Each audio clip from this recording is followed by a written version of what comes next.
Farma was an ugly, disgusting, useless child who awakened the drug god's forbidden powers to exploit every molecule in the universe, even erasing matter by manipulating the fabric of reality. His sister was the only thing he ever cared about, so when she died from terminal cancer, he spent the rest of his life eradicating every illness that threatened mankind.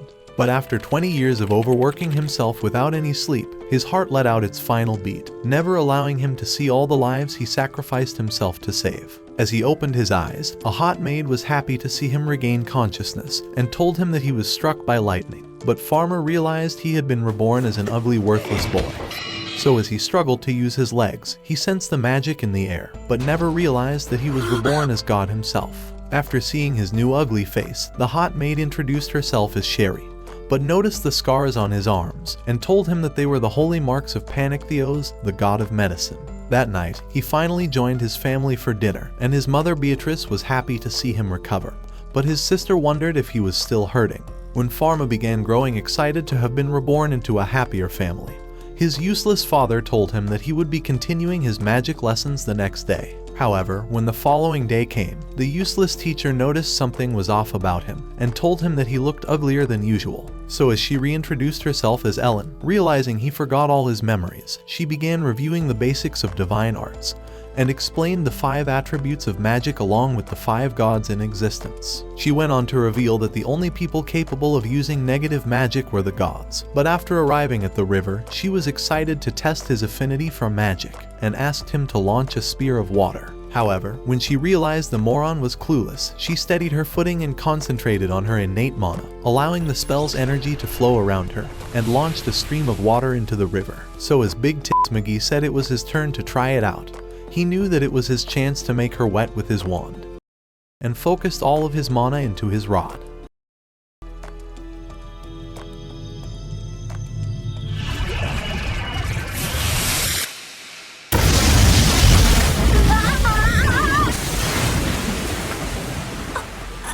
With his mission of making Ellen wet completed, she began wondering what happened to him, noticing he casted the spell without an incantation. So she began searching for her magical capacity wand and asked him to hold it. But when he did, his immense spirit broke the stone, making her realize that he had a colorless capacity break, allowing him to control all 5 attributes along with negative aura. When Farma wondered what that meant, she told him that no one in human history was able to break the device, but taking a look at his scar, she realized he had Isekai'd's holy mark. Worried that others would realize he wasn't normal, she warned him to never grab the measuring wand in front of anyone else, and brought an end to their lesson. However, while they were taking a break, he watched her through a circle formed by his fingers, but seeing through her body, he examined her hand. When she told him that she jammed her finger, it turned white as Farma realized what the problem was. But when he explained his powers to her, she realized he had Isekai'd's divine eye. Thinking he was a demon, she started backing away from his ugly face, and when she realized he didn't have a shadow, she began running off into the bush. But as the days passed, Farma grew into his powers and was able to see into their servants' injuries, easily detecting what the problem was. So when Sherry entered the house, he saw through the eczema in her hands, and a few hours later, he wanted to make medicines for everyone. Prioritizing his girl, Farma started by making a moisturizing cream for her and synthesized the base ingredients. After he was finished, he decided to present it to Sherry as a gift and told her to apply the cream on the dry spots of her hands. With the girl excited, she thanked him for the gift. However, he wanted her to pass time playing the sponsor of today's video, Blue Protocol Star Resonance, an anime-style MMORPG game set in the world of Regnus. If you enjoy open-world fantasy with explorable regions that feature natural environments, and you'd love to customize your character's appearance based on your personal preferences, then Star Resonance is the perfect game for you. Because in this gameplay, you'll be diving into a world where you are the star, crafting a look and a personality that suits you, and even a story that is uniquely yours. With insane customization options and a range of activities to participate in, you'll forget you're playing a game, but actually living it, all of which makes this an MMO that truly captures the anime spirit. At launch, you'll be able to choose from multiple classes, each with talent trees, skill sets, and equipment that shape your playstyle.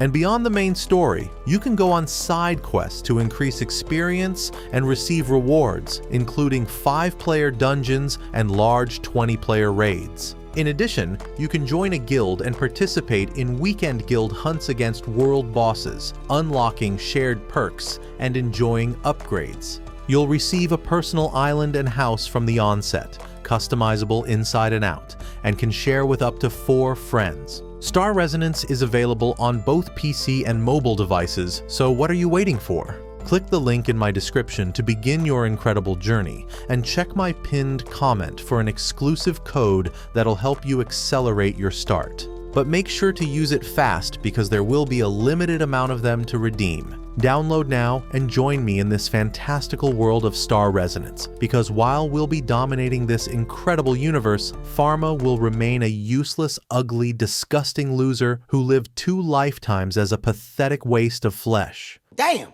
But when she wondered if she could share it with her mother and the other servants, Farma told her that he'd make some for each of them. Within a few hours, they had shared them to all the servants, but Sherry revealed that they had never received medicine from the master before. After all, none of them were able to afford being examined by him, as he was a pharmacist only for high-class individuals. But Farma couldn't accept the idea of only treating the wealthy. As the sun was setting, Farma continued thinking about her words, but as she told him that she's never been vaccinated before, she wished to feel his syringe injecting her body with his fluids. What do you mean by that? The following week, when Farma arrived at the dining room, he noticed his sister was absent, but when he wondered where she was, Bruno told him that she came down with chickenpox. He warned him to stay away from her for 3 weeks so that the disease wouldn't spread, but said that a few servants would attend to her. As he was about to leave, he revealed that he had been summoned for an emergency house call, but began to cough. After Farma returned to his room, he decided to make medicine for her chickenpox. So as he remembered the drug's anatomy from his previous life, his scars began to glow as he summoned the pill. A few minutes later, he snuck into Blanche's room, but when he found her sick in bed, he told her that he had medicine for her. As the thought scared her into covering up, she said she didn't want anything that looked worse than his face. Damn! But Farma suggested they put it in some ice cream. After she ate the ice cream, she began wondering how he managed to make the medicine, so Farma told her that he found it inside a new book, but asked her to keep it as their little secret. Realizing he was different from the asshole he used to be, Blanche wondered why he changed, and said he never played with her this way.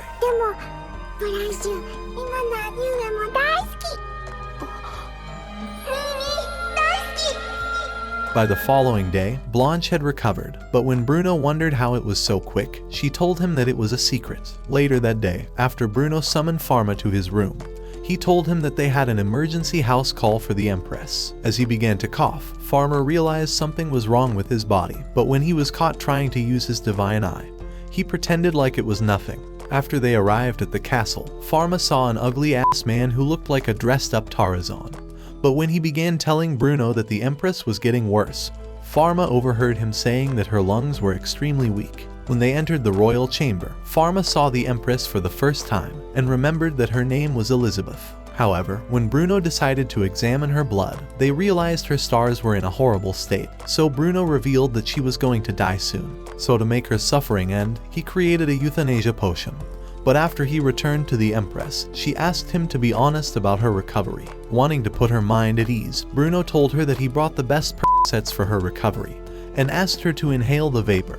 But Farma couldn't accept the way his father was giving up on her life. At the same time, Claude told a man to call the priest, and Farma realized they intended to end the Empress's life in her sleep. Concluding that they were all useless, Farma realized he couldn't stay on the sidelines, and decided to activate his divine eye to see through her body. As he realized her lungs were infected, he discovered she had pneumonia and tuberculosis, and with this world being far too useless to have injection devices, Farma knew that his best option was the oral route. As he went over the medicine combination, a child rushed into the room, screaming for his mother. His name was Louis, and as he began to cry, Farma advanced toward Elizabeth and requested permission to treat her. He told her that there was a new medicine for her treatment, and even when his father tried telling him to stop making lies, the Empress told him to shut the fuck up. She had known just how useless he was, and asked Farma if he knew the name of her disease. When Farma told her that he did, Claude tried calling it bullshit, but the Empress said his face was shit, and said she still had the ability to discern who was worthy of her trust. On top of that, she could see the determination in his eyes, and since she knew that all the ministers couldn't wait for her to kick the bucket, she decided to grant him permission.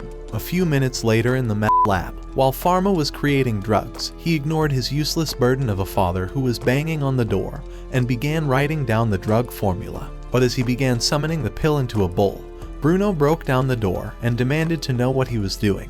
When Farma explained that he was preparing the Empress's treatment, Bruno told him that he was ridiculous and said that no one in the world could cure the White Death. He explained that being a pharmacist was not about pointlessly giving meds, it was also about healing and mending the spirit of their patients. So as he told Farma to stop trying to cure an incurable disease, Farma told him that the only thing incurable in this world was his disgusting ass face. That's not ridiculous. That's not ridiculous to say that. However, when he tried to continue, Bruno ripped his paper apart, and as he readied his next attack, he demanded to know what Farma was attempting to compound. Afraid the lab would be destroyed, Farma tried asking his father to put his wand away, but Bruno said it was poison and launched icicles at him.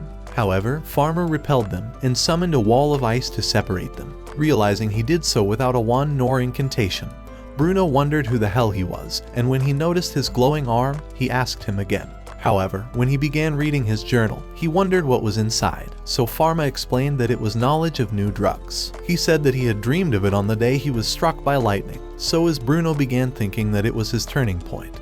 He told him that his scar was the holy mark, and asked if Panactheos had granted him a revelation. When Farma was unsure, Bruno began saying that it was incredible, and told him that he must stake his life on the Empress's recovery. In an instant, Farma dissolved the wall of ice, but as Bruno began wondering how it was possible for him to have negative magic, he thought Farma shouldn't have the power to erase anything. As he watched him make the medicine, he remembered that Farma used to be an ugly crybaby who could never get anything done.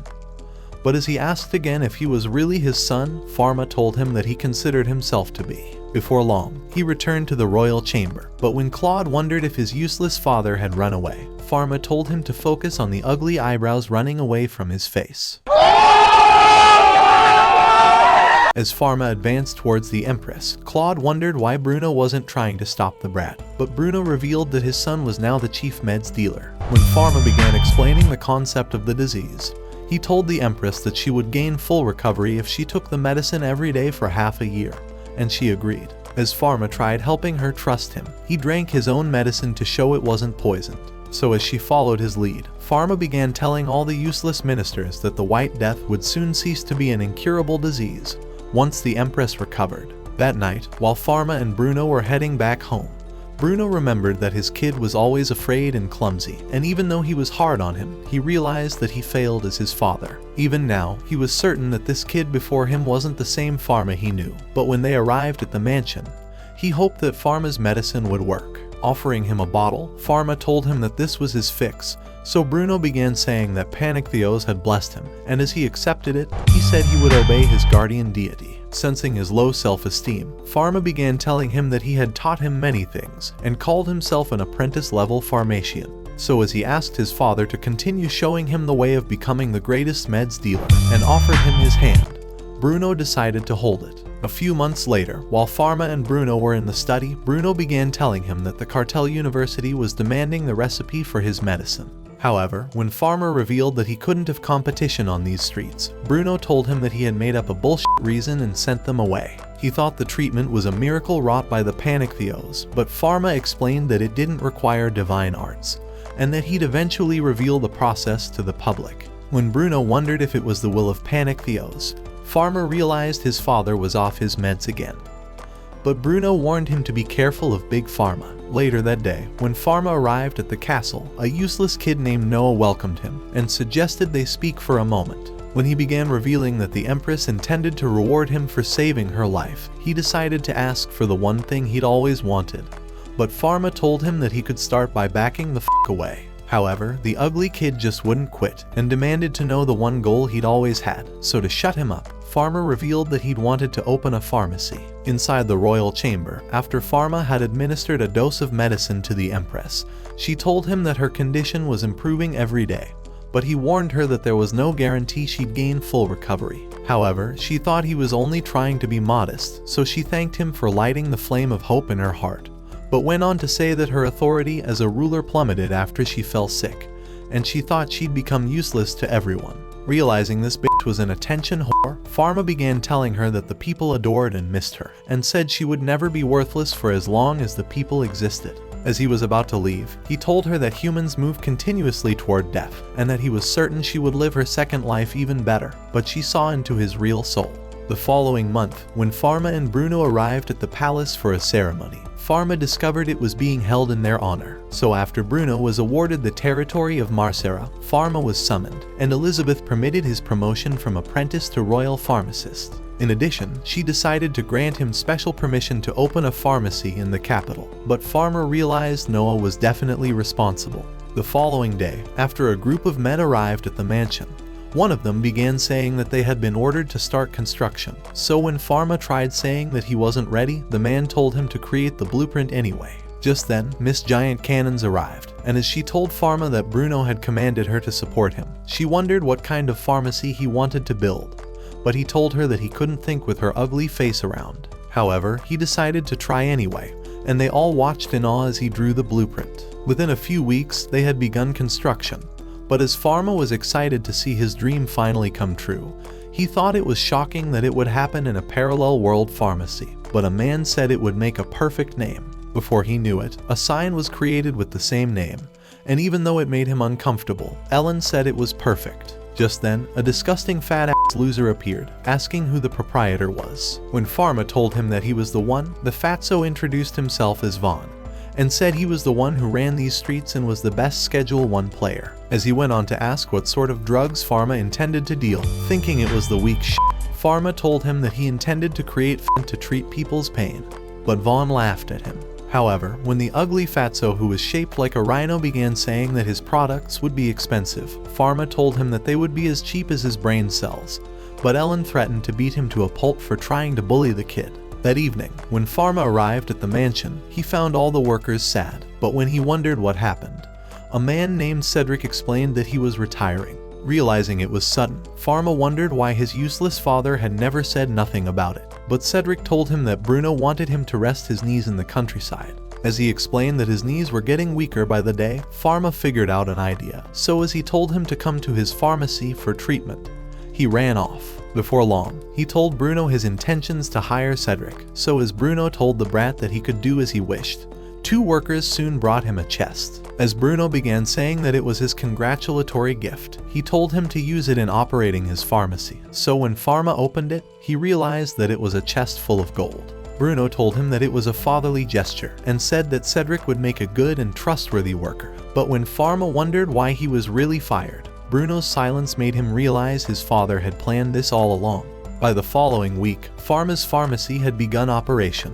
But when no one would enter his store, Farma realized he would go bankrupt within a few months if there were no changes. So a few hours later, while he was in a meeting with his staff, Ellen began saying that his position as a noble would definitely scare off the commoners, but Cedric wondered how they could increase traffic to the store. When Farma tried explaining that he wanted patients who had the greatest needs, Sherry entered the room, revealing that she conducted a survey of the townsfolk. As she went on to explain that the result was the thoughts of the people about their store, she began to reveal the answers, and by the time she was done, they all realized that the people were suffering from an inferiority complex. In the evening, when Farma decided to look around the store, he found his parents in useless disguises as they pretended to be new customers. A few minutes later, Beatrice began wondering how Farma saw through their disguises, but he thought that even a blind loser would see through their horrible masks, and asked why they didn't give him a heads up.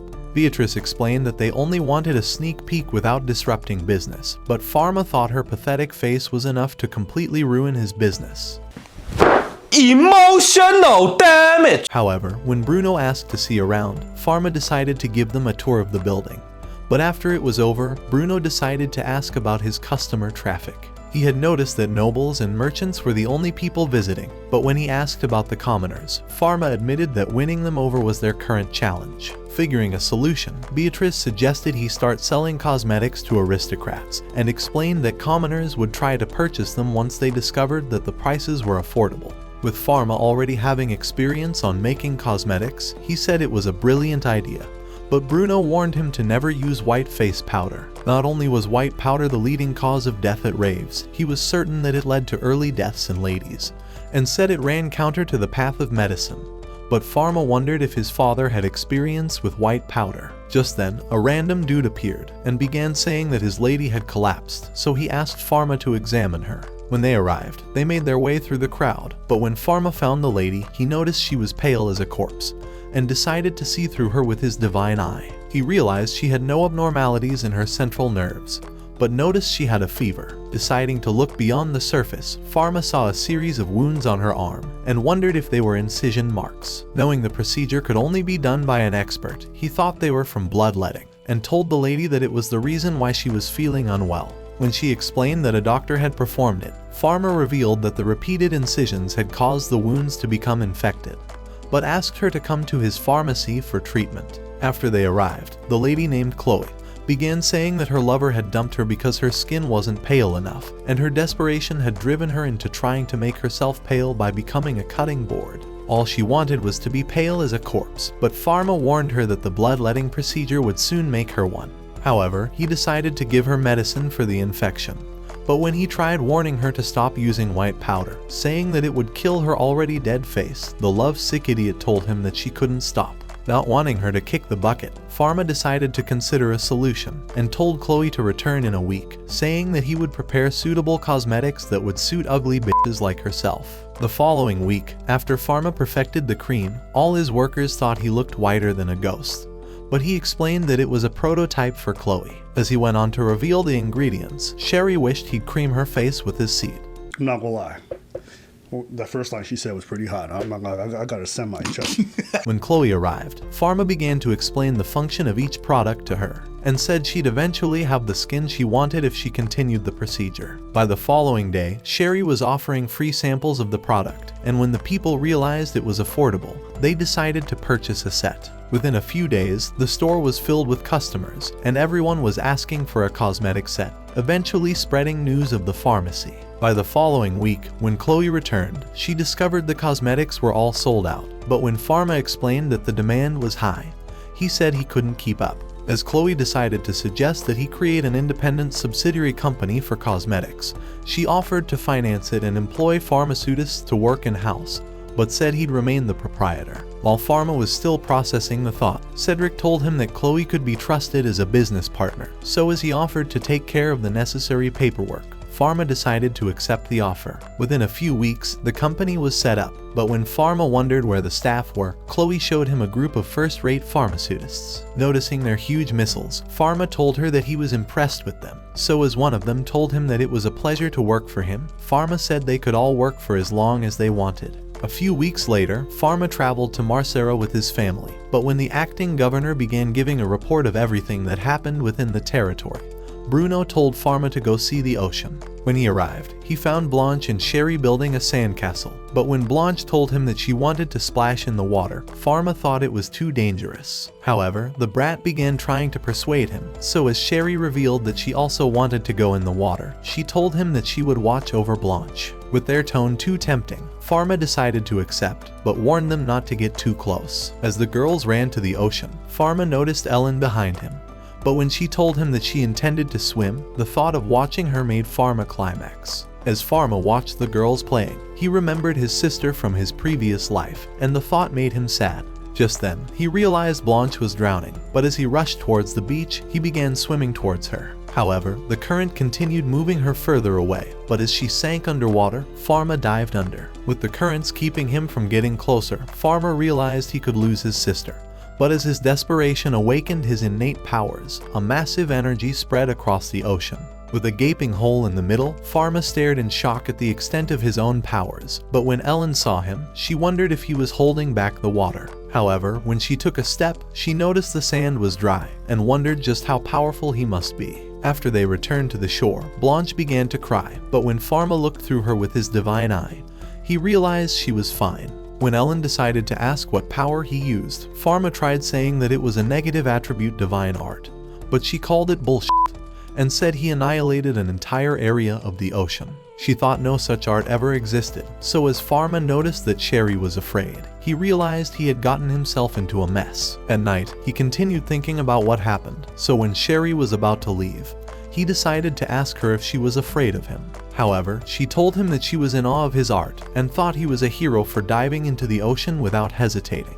She hoped he would also dive into her ocean, but apologized for not trying to rescue his sister, so Farma told her that he wanted her to be safe. His words made her flood her underwear, and as she thanked him, she said that she'd remember his words for as long as she lived. That same night at a temple, a man began reporting that a boy without a shadow erased seawater without a wand. A few days later, long queues had formed outside Farma's pharmacy, but when Farma noticed two suspicious dudes, he tried asking them why they were here, but they ignored his ugly face. So that evening, he decided to tell his workers about the strange men in white robes, and as Ellen agreed that they were suspicious, she said their robes looked like the garb of temple priests. So Farma said he'd warn the guards about them. However, the following morning, just as a guard opened the gate, a horse began charging towards the entrance and knocked him aside. After he told Bruno and Farma what happened, Bruno began saying that they'd declared a war against his house, and directed the guard to report to the palace. As Farma was about to leave, Bruno asked him if he had any suspects in mind, and even though Farma thought it could be the men in white robes, the dumbass decided to say that he didn't wish to make any hasty decisions. As he added that he wanted to gather information, Bruno told him to stay vigilant. At the pharmacy, the men were trying to clean the place up, so when Farma arrived, Cedric decided to explain that a carriage loaded with sediment crashed inside and said that the store was full of muck. Deciding to activate purification, Cedric revealed that he had purified it of contaminants, but said that he couldn't remove the muck. As they began heading out, an old geezer arrived and began saying that he brought a few men for support. Since they were all too useless to find a proper job, the geezer said they would handle his heavy labor and directed them to get to work. Before long, a girl appeared, wondering where Farma was, and asked for his help. She explained that her father had passed out in the heat and wouldn't wake up.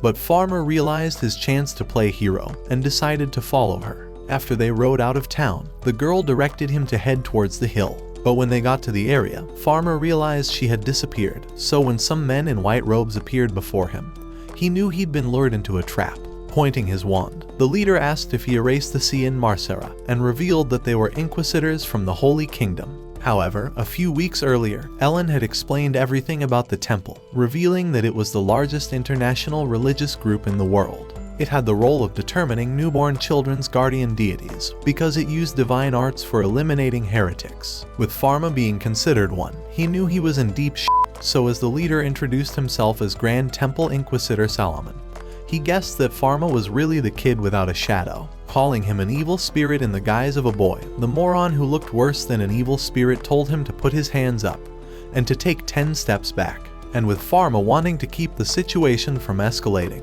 he decided to do so. At that moment, Solomon cast a spell, trapping him in a spherical barrier. But when it broke, they realized Farma had the array that countered evil spirits. When Farma tried saying that he wasn't an evil spirit, one of them grew angry and unleashed a whirling dance of flame. But Farma created a fire shield to keep it away and extinguished the fires in an instant. Thinking his attribute was negative fire, another launched ice crystals, but when they dissolved on Farma's barrier, they realized he had multiple attributes. So as their desperation grew, Solomon directed his men to obliterate him, but when they attacked at the same time, they realized that Farma had covered himself in a large ice crystal. Wanting to give them a taste of their own medicine, Farma began accumulating mana and unleashed a bright light that made the asshole fall off his horse. When they noticed his immense aura, Farma told the losers that he didn't come to this world to fight. But as they noticed his scar, they thought it was the holy mark of Panictheos, and Solomon concluded that he must be Panictheos himself. Realizing their blunder, they decided to kneel before him, but with Solomon already wounded, he decided to consider it his punishment for being a brain-dead buffoon.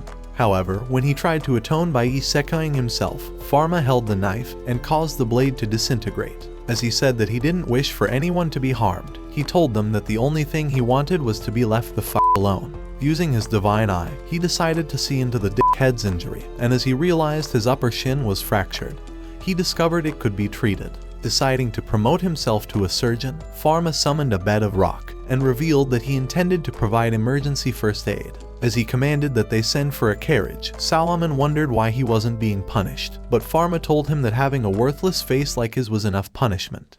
No, that one there was a violation. Personally, I wouldn't have it. After making a tent, Farma readied himself for the surgery, so as he explained the procedure to Solomon, He began his own Grey's Anatomy, having conducted surgeries on lab animals. Farma thought he was the perfect human guinea pig, and within a few minutes, he had wrapped up the entire procedure. As he told the rest of the dumbasses that their leader was safe, he directed them to take him back to their temple, but asked them to keep everything between themselves. A few months later, Solomon visited his pharmacy, but as he offered a gift of candies, he apologized for being a nuisance. Noticing he had been promoted from an inquisitor to bishop of the imperial capital's diocese, Farma figured he must have eliminated a ton of people to get to that position.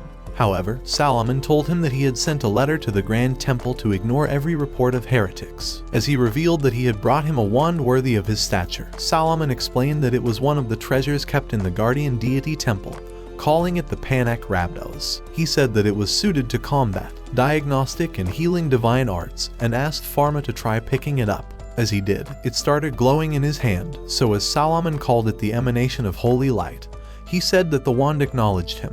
With Ellen excited at the sight of Farma's huge wand, he asked her if she wanted to hold it.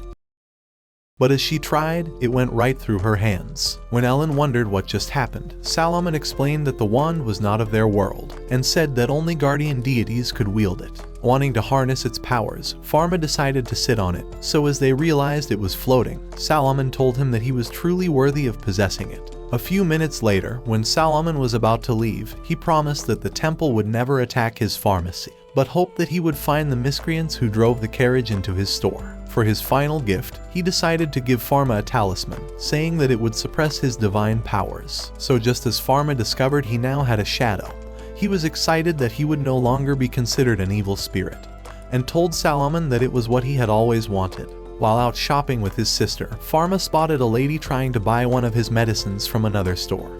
But when the man explained that the guild had refused to approve them, he said that they couldn't possibly deal with them. With there being no other guild he could join, the man explained that he had no other choice, but Farma continued thinking about his words as he walked away. After returning to his pharmacy, he revealed his intention to establish a separate guild.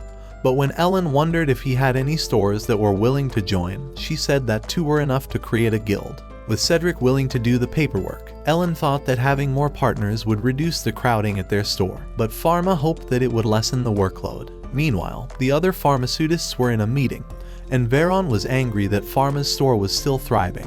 When one of them revealed that he charged extremely low prices, Veron began saying that he must have handled their cases using divine arts, but they had all discovered that he was responsible for the attack on the store. As Veron went on to say that the pharmacy was the source of all their problems, he said they must do whatever it took to get rid of it. So he commanded the guild members to never have contact with the store, as he threatened to expel them from the guild if they did.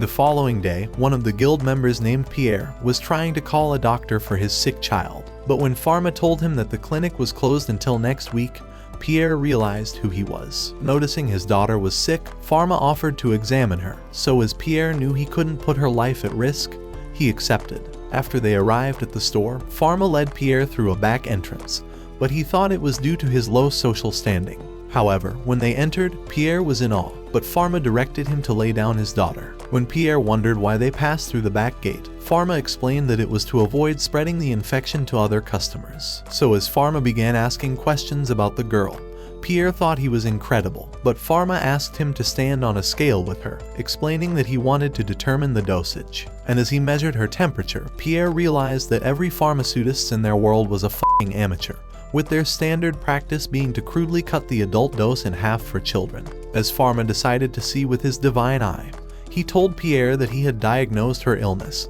and revealed that she was suffering from a severe cold. With Pierre in disbelief, he wondered how that was possible, so Farma decided to explain to him like he was a 5-year-old, and said she had influenza. When Pierre's dead brain still couldn't comprehend, Farma decided to explain that it was a virus that caused severe cold, so he revealed a medicine, and said that it needed to be taken via oral inhalation. However, when Pierre began growing uncomfortable, Farma explained that the girl's body was producing a fever in an attempt to fight off the pathogen, but said he would provide another medicine to lower her temperature. After the treatment was over, Farma promised to check on her again.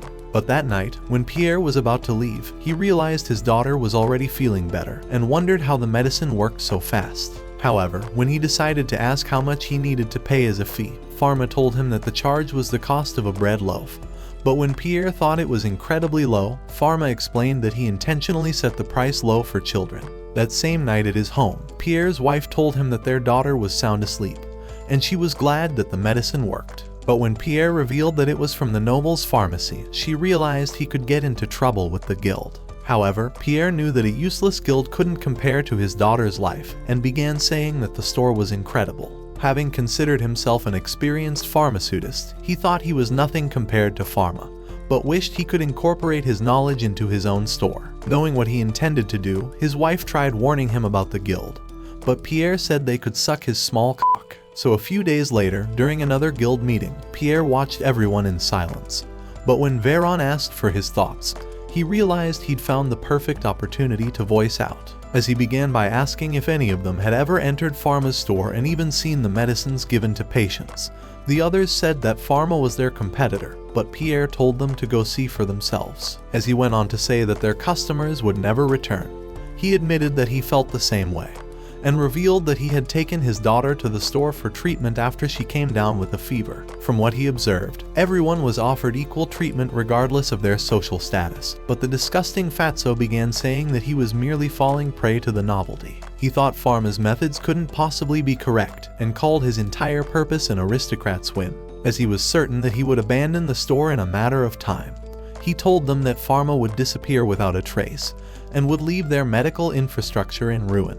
Even so, Pierre still wouldn't agree with the melon head, and began suggesting that they learn from him instead. But Veron had heard enough, and commanded him to leave their guild. By the following day, Pierre found his shop in ruin, but when Farma met him outside, and asked what happened, Pierre explained everything to him. However, when he began saying that he would leave the country and start over from scratch, Farma wondered if he was willing to join a new guild instead. As Pierre told him that he was, Farma revealed that he had received approval from the Empress to establish a new guild. So as he asked if he was willing to join, Pierre realized he was saved and began to cry. Within a few days, his shop was restored and stocked up with new medicines, but when Pierre began wondering if customers would show up, he opened his door to witness a huge crowd. The sight brought tears to his eyes, and as he was excited to finally sell new medicines, he welcomed them to Dawn Pharmacy. A few days later, while Farma was at the mansion, he noticed that his father was worried, but when he asked him why, Bruno told him that he was only thinking back on something. At that moment, a man arrived with a letter, and as Bruno realized it was from his firstborn son, Farma remembered he had seen his frame once. However, when Beatrice wondered if he was coming home, Bruno revealed that he wasn't, but asked Farma to see him in his office. Inside the office, he began revealing that the capital was hosting the St. Fleuve Fair in the coming month, and explained that merchants from all over the world would be gathering in the Imperial City. Due to their mass population, he said that they needed to be cautious, and revealed that a strange epidemic had broken out on Pant Island, a colony of their neighboring country Netherlands. According to the letter from Pal, Bruno revealed that over 1,000 colonists got killed. But when Farma wondered if it was an endemic disease, Bruno said he didn't know the details. However, a top Noviloud academic research team had taken back samples for study, but Bruno revealed that 2 of those people had passed away shortly. Hearing these words, Farma realized the disease was contagious, but Bruno told him that their deaths ended the pandemic. However, the Netherlands merchant ships which were loaded with goods from the island were coming to the fair, so as Farma figured that contaminated cargo could enter the city, Bruno revealed that their port for arrival was in Marcera. With Marcera being his father's territory, Farma decided to ask for the remains of the infected researchers, but Bruno told him that everything was incinerated using divine arts. At the same time, Pal was at the academy, examining the cause of the researchers' death. But with their lab having been sealed off, he knew he couldn't make further investigation. Back in the library, Farma decided to ask his father for more detailed information, so Bruno told him that he would ask for sketches of the samples. A few days later, when Ellen met Farma at the lab, he decided to explain everything to her, and said they couldn't stop the cargo from Netherlands. Just then, Sherry arrived with a letter from Pal, and as Farma looked through it, he realized that the disease was a familiar one. So that day, he decided to send 2 pharmaceutists to the port in Marcera, hoping they could set up quarantine stations, and directed them to isolate infected crew members before starting treatment. Later that day, when he returned to Bruno's office, Farma revealed that the disease was the Black Death, so Bruno admitted that he had only learned about it in literature. However, Farma had always known that the disease was transmitted through fleas that were carried by rodents. So as Bruno began saying that it was a persistent disease which was constantly reigniting, Farma told him that he had instructed that quarantine stations be set up. With Bruno starting to feel hopeless, he began saying that an outbreak in the capital would ruin their country, as he thought that no method of fighting against the disease existed.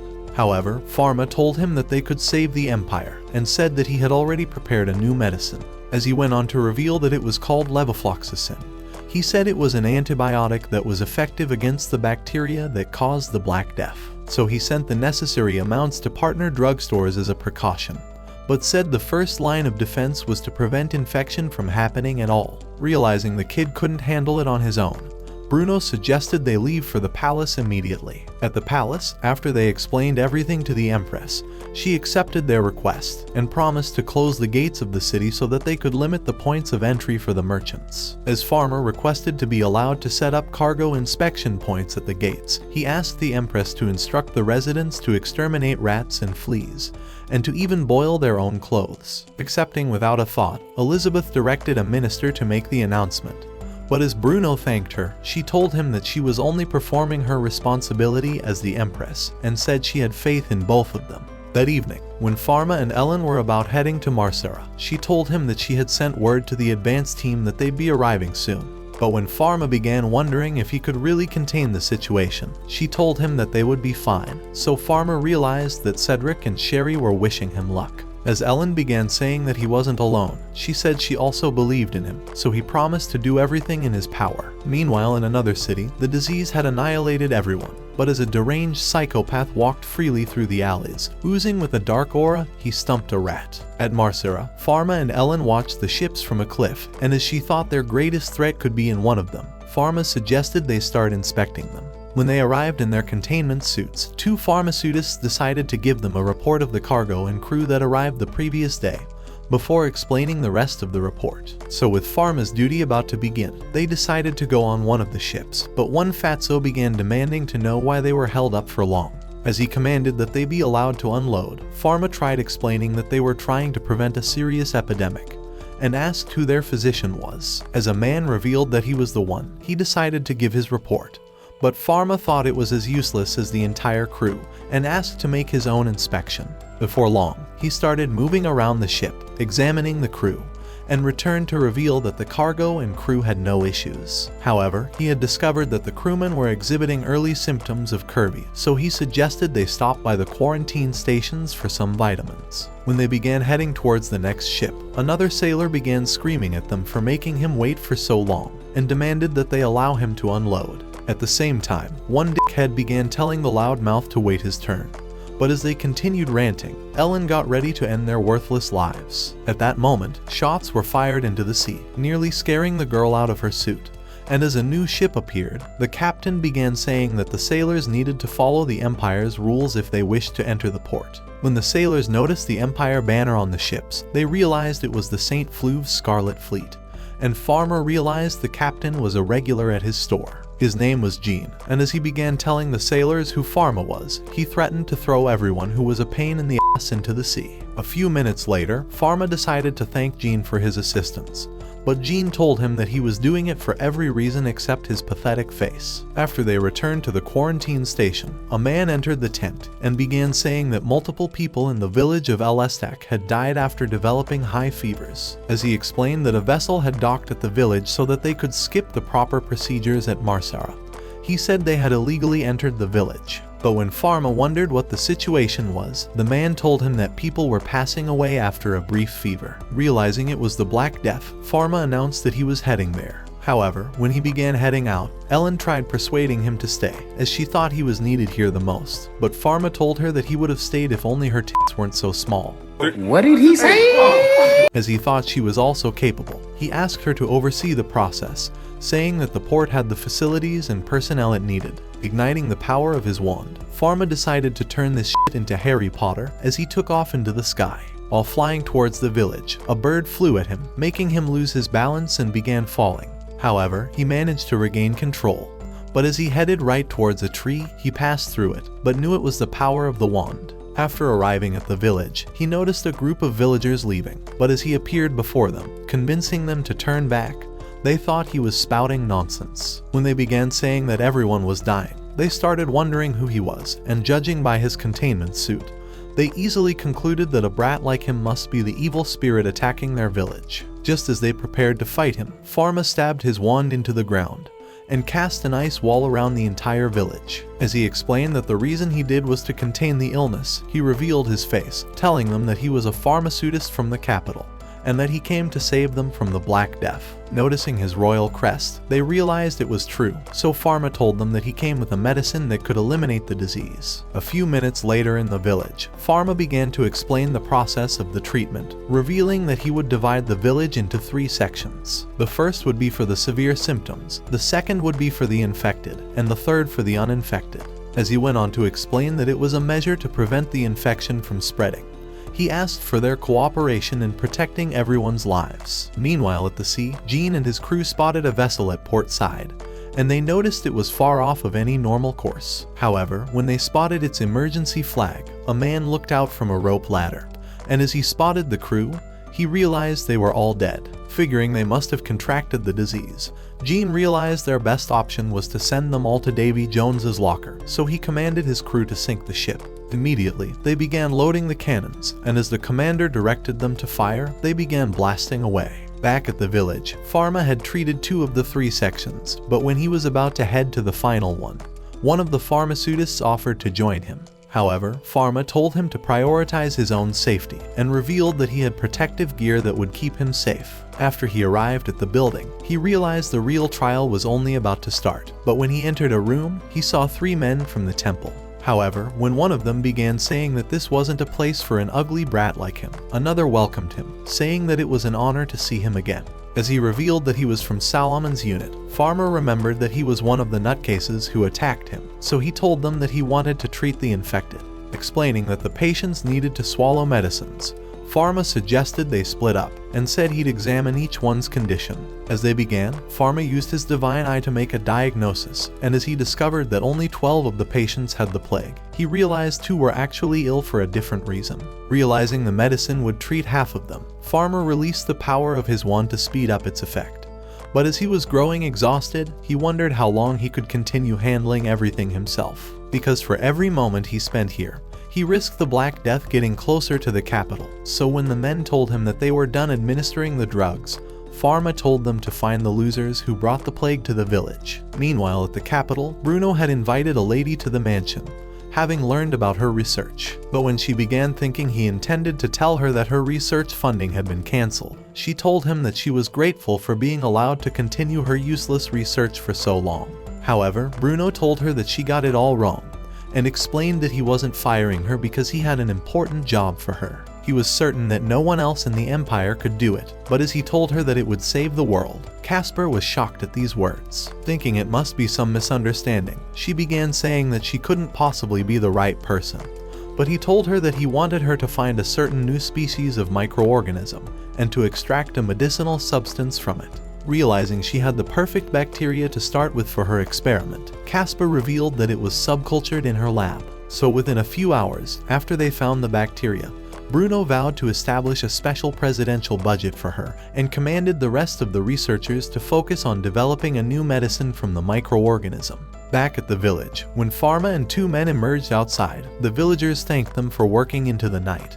But when one asked what the situation was, Farma told him that they only managed to save half of the patients. He thought the worst was far from over, so as he said that they needed to keep working together so that they would eradicate the disease, he told them that they were safe within the ice wall. However, he wanted them to stay away from rodents, and said they must eliminate them on sight, so as he sat on his wand, he took off into the sky. Before long, he saw smoke rising, so when he asked the men from the temple if the captured people were part of the crew, they told him that they were abandoned because they fell sick. When one of the douchebags began saying that they were only doing as told, Farma wondered how many cargo crates they were transporting, but they thought he was a measly kid. Deciding to reveal that they had all contracted the Black Death, Farma told them that he'd only treat them if they answered his question, as he revealed that their condition would only deteriorate. With the thought scaring the shit out of them, they decided to admit that one of the carts was loaded with squirrels, so Farma figured they were plague carriers. However, when the men revealed that they were from Pant Island, Farma realized they were from the source of the infection,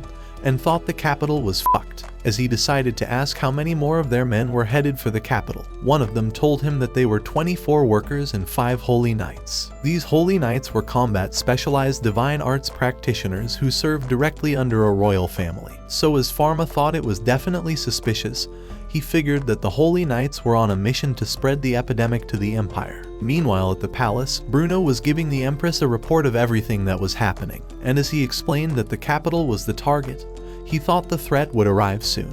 Desperate to save her city, Elizabeth commanded that they strengthen the security and inspection at each gate, but said that the gate into Marsara should be given special attention. The next day, while the pharmaceutists were examining collected samples, they discovered that it matched the description given them by Farma, so the chief commanded that they treat the sailors immediately. But as they began hurrying, an explosion went off, and they realized that the city was under attack. With the gate having been breached, the security guards began trying to raise the drawbridge while lowering the portcullis, but the holy knights destroyed it. At the same time, the pharmaceutists realized the medicines were at risk of getting destroyed, so as one of them returned to the quarantine stations, another blast nearly pulled down the tent. As he saw a knight walking into the capital, he wondered what was in their cart, but as the merchant collapsed, the knight released the squirrels. Using Holy Whirlwind, he scattered them across the city, hoping they would fly all through the capital. By the time the chief managed to make it out of the tent, the others told him about the squirrel, but as he realized the danger, he commanded that they sound the alarm. As the bells began ringing, everyone sensed the danger in the city, but the deranged psychopath was watching from a tower. Inside the palace, a man arrived to warn the empress that holy knights from Netherland had invaded the city. However, Bruno explained that it would take special knowledge to set up this scheme, and began revealing the story of a pharmaceutist who engaged with Netherland 3 years ago. According to what he learned, the person's behavior and method of treatment matched that of an abominable pharmaceutist he once knew. He had found him conducting gruesome human experiments, and so after he was seized by inquisitors, they sealed away his divine arts. When Bruno went further to explain that the man's research included poisons that could be transmitted from person to person, he admitted that they were schoolmates, and revealed that his name was Camus. Meanwhile at the gate, another knight unleashed a wind blast to scatter more squirrels, but as the royal guards began shooting at them, one unleashed trampling flame. However, the knights were unscathed, so as one sent the guards flying with a whirlwind, Salomon appeared before them. Activating Fury of Earth, he released a golden light to hold them down, and as he began saying that they weren't fit to wield the gods' arts, he awakened the power of his wand to seal their divine arts. At the same time, Sherry and Cedric were wondering what was happening. But as an explosion went off, Sherry began suggesting that they head to the store to gather medicine. Meanwhile, Farma had entered the city, and as he realized that the quarantine station had been breached, he wondered how far the plague had spread. Using his divine eye, he saw through the people and realized the infection had already taken root, but decided to fly towards the gate. Before long, he spotted his father, and as he joined him, Bruno realized that he was worried about the intention behind the assault. At the same time, one of the royal guards was asking a knight why they brought the Black Death into their city, but as he had no idea what he did, he wondered what the hell the moron was talking about. As he explained that they only did as instructed, he told them that the deranged psychopath was holding their town hostage, and another said that he had the power to kill thousands of people in a blink of an eye. When he added that the psychopath had been possessed by an evil spirit, Bruno realized it was Camus, so when Farma asked if he knew who was behind it, he told him that it was a heretical pharmaceutist with a sick mind. A few minutes later, the alarm bells stopped, and as the brain-dead buffoon grew excited, she began rushing to the pharmacy, but Cedric was certain that the threat wasn't over. At the same time, Farma was thinking about producing more medicine, but when he sensed a dark aura, he spotted a shadow on the roof of his store. Immediately, he began rushing off, so as Bruno sensed the danger, he told a royal guard to ring the bells again.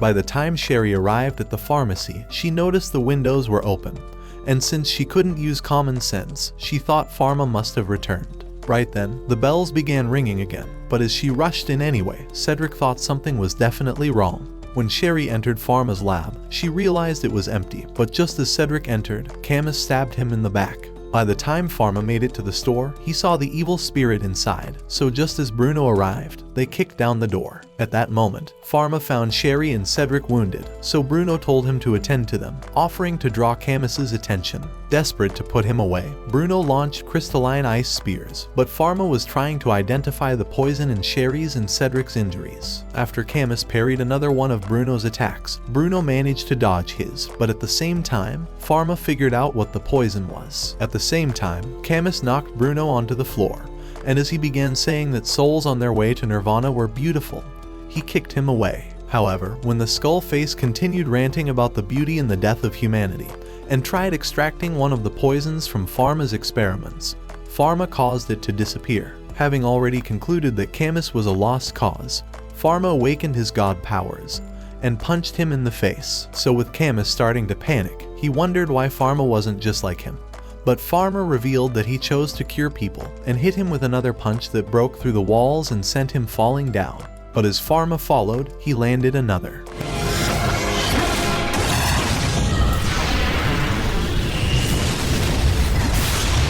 With everyone enchanted at the sight, Salomon realized it was the Cleansing Sanctuary, one of the wand's abilities to use the power of purification.